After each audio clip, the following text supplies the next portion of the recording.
अपेक्षा आहे भावी नगरसेवकाकडून? प्रत्येक भागामध्ये कॅमेरे लावले गेले पाहिजे. नाही सांगितलं पण त्याचा काय फायदा झाला नाही जास्त. वार्डामध्ये स्वच्छता पाहिजे. पार्किंग एक समस्या आहे. लेडीज लोकांना जेंट्स लोकांना प्रॉपर टॉयलेट नाही. हा पेठ मेन बाजारपेठ आहे. एका मताला 1500 दिली की मतं मिळून जातात. नमस्कार, मी अश्विनी जाधव केदारी. लोकमत व्हिडिओ मध्ये तुम्हा सर्वांचं स्वागत. महापालिका निवडणुकांच्या तारखा आता जाहीर झालेल्या आहेत, त्यामुळे खऱ्या अर्थानं आता या सगळ्या महापालिका निवडणुकीशी रिलेटेड ज्या काही गोष्टी आहेत त्याला आता त्या हालचालींना वेग आलेला आहे. त्यामुळेच लोकांच्या मनातील त्यांचा भावी नगरसेवक कसा असावा हे जाणून घेण्याचा प्रयत्न आता आम्ही लोकमत कुणाला या आमच्या विशेष कार्यक्रमातनं करणार आहोत. आणि सध्या मी आलेली आहे पुण्यातल्या बाजारपेठमध्ये. बाजारपेठेतला रविवार पेठ हा जो भाग आहे या ठिकाणी मी आता आलेली आहे आणि माझ्या मागे हे सगळेजण आहेत, हे व्यापारी आहेत. तर व्यापारी वर्गाच्या नेमक्या काय अपेक्षा आहेत, कारण त्यांच्या खूप साऱ्या समस्या आहेत. वर्षोनवर्ष या भागामध्ये त्या समस्या कायम आहेत आणि त्यामुळे यंदा तरी त्या काही सुटतील का, त्यांच्या भागातला जो लोकप्रतिनिधी आहे त्याच्याकडनं बरेचसे जे प्रश्न आहे ते मार्गी लावण्याचा त्यांचा प्रयत्न असतो. त्यामुळे त्यांच्या अपेक्षा आज आपण या शोच्या माध्यमातून विचारणार आहोत. तुम्हा सगळ्यांचं खूप खूप स्वागत आहे लोकमत मध्ये. सर, मला काय सांगाल, तुम्ही तुमच्या काय अपेक्षा आहे भावी नगरसेवकाकडून? मी व्यापारी महामंडळाचा अध्यक्ष आहे. या भागामध्ये कमीत कमी व्यापारी असतील ते 4 ते 5 हजार दुकानं आहेत.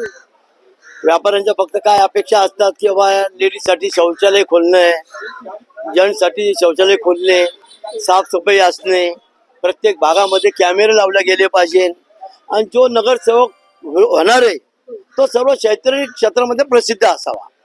तो नुसताच राजकारणी नसावा, तो सामाजिक क्षेत्रातला असावा, सार्वजनिक क्षेत्रातला असावा, शैक्षणिक क्षेत्रातला बी असावा. तो नुसतं राजकारणाचा अनुभव येऊन त्या माणसाला काय मिनिंग होणार नाही त्या गोष्टीमध्ये. तुमच्या समस्या त्यांना कळू शकणार नाही. हा, त्या अडीअडचणी बिलकुल समजणार नाही ना मॅडम. त्या अडीअडचणी समजू शकणार नाहीयेत. आहेत भरपूर, या भागामध्ये भरपूर विषय आहेत, नाही अशातला भाग नाहीये. पण येणारा नगरसेवक हा सक्षम असावा, निस्वार्थी असावा, निष्पाप मनाचा असावा आणि लोकांमध्ये सामावून घेणारा असावा.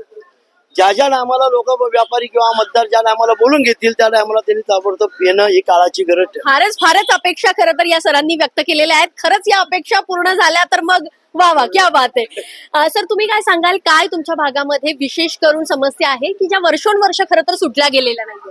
तिथला पहिला म्हणजे ट्रॉफिकचा अडथळा आहेच आहे. येण्या जाण्यासाठी ट्रॉफिक थोडं क्लिअर व्हायला पाहिजे. मग तुम्ही यापूर्वी जे कोणी तुमच्या भागामध्ये नगरसेवक होते तर त्यांच्यापर्यंत तुमचे विषय गेले होते का, किंवा त्यांनी काही सोडवण्याचा प्रयत्न केला होता? खरंच नाही सांगितलं पण त्याचा काय फायदा झाला नाही जास्त. पण बाकी चाललंय सगळं. मग आता यावेळी मतदान करताना तुम्ही या सगळ्या गोष्टीचा विचार करणार जरूर. सर, तुम्ही काय सांगाल, तुम्हाला काय अपेक्षा आहे, आपला लोकप्रतिनिधी कसा असावा? वार्डामध्ये स्वच्छता पाहिजे आणि त्याच्यावर लक्ष ठेवणारा पाहिजे की म्हणजे आपल्या वार्डामध्ये काय कमी आहे, काय कुठली कमतरता आहे आणि सगळ्यांशी मिळून आणि सगळ्याला बोलून आणि हे प्रश्न सोडवले पाहिजे. आता 2017ला निवडणुका झाल्या होत्या, त्यानंतर 5 वर्षाचा कालावधी संपला आणि त्यानंतर बरेच वर्ष नगरसेवक नाहीयेत. त्यामुळे खरंच खूप साऱ्या समस्या असतील की त्या ज्या सोडवल्या गेलेल्या नाहीयेत. आता चित्र बदलेल असं काही वाटतं तुम्हाला यावेळी? काफी नगरसेवक नहीं होने से काफी यहाँ पे समस्याएं है.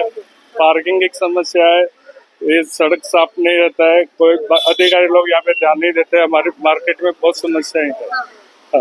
पर कोई लोगों ने आके आपको कब तक मतलब पूछा है कि आपको क्या समस्या है? नहीं, हमको कभी किसी ने आके कुछ नहीं पूछा कभी भी. तुमच्या काय अपेक्षा आहे, तुम्हाला काय वाटतंय? आमच्या अपेक्षा आहे की आता जे येणारे जे माणसं आहे, जो उभं राहणारे माणसं आता तरुण पाहिजे आणि चांगले शिक्षक पाहिजे.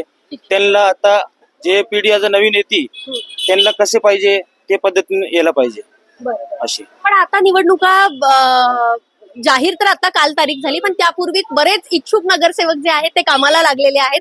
तर अशा वेळी कोणी तुमच्याशी संपर्क साधला नाही का की आम्ही तुमचे प्रश्न सोडवतो, असं काही वेगवेगळी आमिष दाखवले जातात, तसं कोणी पोहोचलं नाही का तुमच्यापर्यंत? नाही, असे तर भरपूर जण येऊन गेले की रात्री 12 वाजता 1 वाजता फोन येऊन गेले की सुरेश जैन आम्ही तुम्हाला भेटायला येतोय, तुम्ही कुठं जायचं नाहीये. आता तिकीट 10 मिनिटं अगोदर मला एखादा फोन आला, 10 मिनिटं रस्त्याच होतो मी. पण हा सगळा मित्र परिवार आहे. आमचं एकच म्हणणं की निवडून येणाऱ्या उमेदवारांनी खेळीमिळीने राहावं. खेळीमिळीचं प्रेम आहे. तुम्ही कॉर्पोरेशन मध्ये जाऊन काय करणार की लोकांचे प्रश्न सोडवणार. हे सर्वात जे मोठं प्रेम राहणार हे कायमचं राहणार. आता बघा प्रत्येक उमेदवार हा प्रत्येक ह्याला चिन्हावरती उभं राहणार आहे.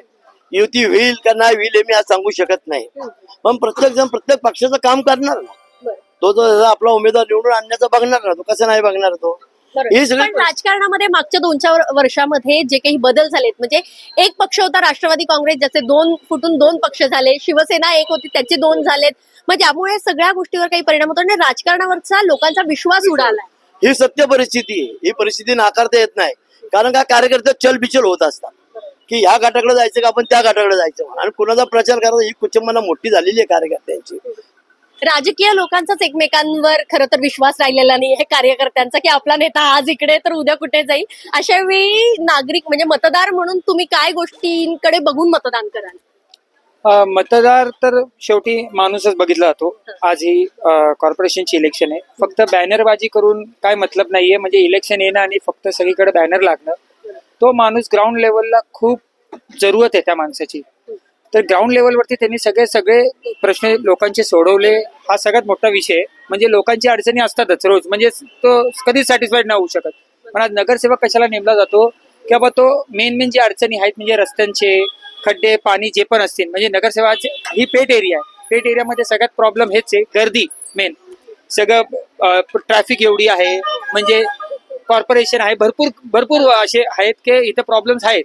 जसे कॅमेरा नाहीये, टॉयलेट ऍक्च्युली लेडीज लोकांना, जेंट्स लोकांना प्रॉपर टॉयलेट नाही. हा पेट मेन बाजारपेठ आहे. म्हणजे समजा बाहेर कस्टमर आला की त्यांना विचारावं लागतं की इथं टॉयलेट आहे की, आम्हाला इथं सांगावं लागतं की बाबा पुढे जाऊन चौकात तिथं उजवीकडे जा. म्हणजे ही थोडी सोय नगरसेवकांनी करायला पाहिजे. म्हणजे रहिवांसाठी पण कामाची आणि व्यापाऱ्यांसाठी पण कामाची. मागच्या 3-4 वर्षात खरं तर आपल्याला नगरसेवक आहेत हेच आपण विसरून गेलोय, कारण 3-4 वर्ष झाले सगळा प्रशासक राज महापालिकेमध्ये सुरू होता. अशा वेळी आता प्रामुख्याने म्हणजे 3-4 वर्षामध्ये अनेक समस्या तुमच्या वाढल्या असतील.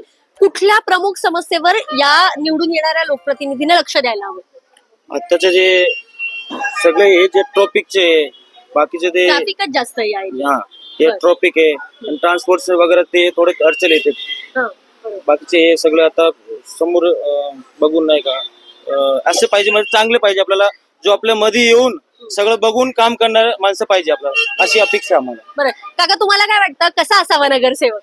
नगरसेवक कसा पाहिजे? नगरसेवक आमच्या खेळीमेळीचा असावा आणि आमच्या अर्ध्या रात्री कुठल्याही रहिवासी व्यापारी कोणाच्या अडचणी असेल तर तो येऊन उभा राहायला पाहिजे. एवढीच अपेक्षा आहे. बरं. मग तुम्ही तुमच्यातलाच म्हणजे व्यापारी वर्गातलाच एखादा इच्छुक नाही का नगरसेवक म्हणून? कोण ना कोण व्यापारी वर्गात त्यातला येईल ना. कोण एवढे 10-12 लोक उभे राहतील. बरं. कोण ना कोण त्या जागेतला पण येईल. पण आतापर्यंत अनेक व्यापारी सुद्धा म्हणजे पुण्यामध्ये अनेक व्यापाऱ्यांनी आपलं नशीब आजमावून बघितलंय, काही झाले पण आहे नगरसेवक, पण तुमच्या समस्या सुटल्यात का? आमच्या पण त्याचे पोचलेच नाहीत ना. नाही पोहोचले, ते वेगळ्या भागातले होते. यस नक्की. बरं, मग आता काय तुमच्या अपेक्षा काय आहेत?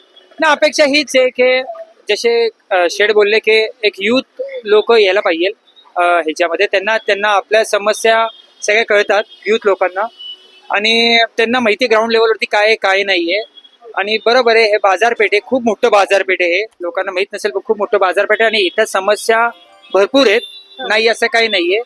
तर असाच माणूस असावा की आमच्यामध्ये पण म्हणजे व्यापारीचा त्याला फायदा असो नसो, पण तो आमच्याबरोबर येऊन बसावा आणि समस्या समजून घ्यावे, तेव्हा हे सगळे सॉर्ट होतील सगळे. म्हणजे समस्या, थोडक्यात समस्या सोडवणारा आणि तुमच्या दृष्टीनं व्यक्ती महत्वाचा आहे, पक्ष महत्वाचा पक्ष पहिलीपासून आमच्याला पक्ष हा महत्वाचा नाही.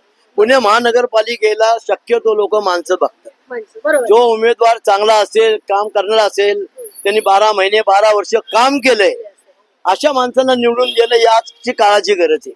नाही तर काय लोक काय करतात, 4.5 वर्ष घरामध्ये झोपतात, शेवटच्या 6 महिन्यामध्ये पैसे उधळ वापर करतात, आणि त्यांना माहिती आहे एका मताला 1000 आणि 500 दिले की मतं मिळून जातात. माझी मतदारांना विनंती राहील, पैसे घेण्याबद्दल तर माझा विरोध राहणार नाही, पण त्यांनी मनापासून ठाम भूमिका घेऊन चांगला उमेदवार निवडून द्यावा अशी माझी शेवटपर्यंत इच्छा राहील. पण अशा प्रकारे मतांसाठी पैसे घेणं हे खरं तर म्हणजे आपलं मत विकणं आहे, हे चुकीचं आहे. हे सगळं चुकीचं आहे. ही सवय जी लागली ना, ही सगळ्यात गलिच्छ आणि घाण सवय लागली मतदारांना. कारण ही सवय लावायची कशाला? माझं काय म्हणणं, तुम्ही 5 वर्ष काम करा, मतदारांमध्ये या ना. पण 5 वर्षांचं काम बघितलं जात नाही, फक्त एक 2-4 महिने आधी जागे होतात लोक. आता तीर्थयात्रा सुरू झालेल्या आहेत, कुठे कुठे काय काय वाटप सुरू झालेलं आहे, पाकिटं वाटप काहीही असू देत, त्याकडे लोक जास्त लक्ष देतात. सही है, ये सभी नगर सेवक इस समय यही करते। तीर्थ यात्रा करवा रहे हैं सभी लोगों को वोटों के लिए, लेकिन हमारा तो एक ही मत है कि हम जो निष्पक्ष भाव से हमारे लिए काम करेगा हम उसी को वोट देके अच्छा आदमी नगर सेवक चुनेंगे। नक्कीच तर पक्ष बघून नाही तर व्यक्ती बघून मतदान करणार आहोत असा निर्धार या सगळ्या पुण्यातल्या व्यापाऱ्यांनी केलेला आहे। आणि सगळ्यात महत्वाचं म्हणजे वर्षोनवर्ष या पुण्यातल्या बाजारपेठेतल्या ज्या समस्या आहेत त्या सुद्धा कायम आहेत। बघा आपण सगळ्यांशी बोललो, सगळेजण आवर्जून हेच सांगतायत की या बाजारपेठेमध्ये वाहतूक कोंडीची किती मोठी समस्या आहे। तसंच जेंट्स किंवा लेडीज दोघांसाठी शौचालय नाहीयेत, जी किंवा असतील ती फार अपुरी आहेत आणि त्यामुळे आमच्या येणाऱ्या ग्राहकांची किती मोठी अडचण होते। तर हे खरं तर मूलभूत प्रश्न आहे, हे मूलभूत प्रश्न सोडवणारा नगरसेवक आम्हाला हवा अशी अपेक्षा या सगळ्या व्यापाऱ्यांनी व्यक्त केली आहे। आणखी वेगवेगळ्या घटकांशी आपण बोलणार आहोत, त्यांच्या काय अपेक्षा आहे जाणून घेणार आहोत लोकमत कुणाला या आमच्या विशेष कार्यक्रमातनं। तुर्तास मी इथेच थांबते। पुण्याहून अश्विनी जाधव केदारी, लोकमत व्हिडिओ।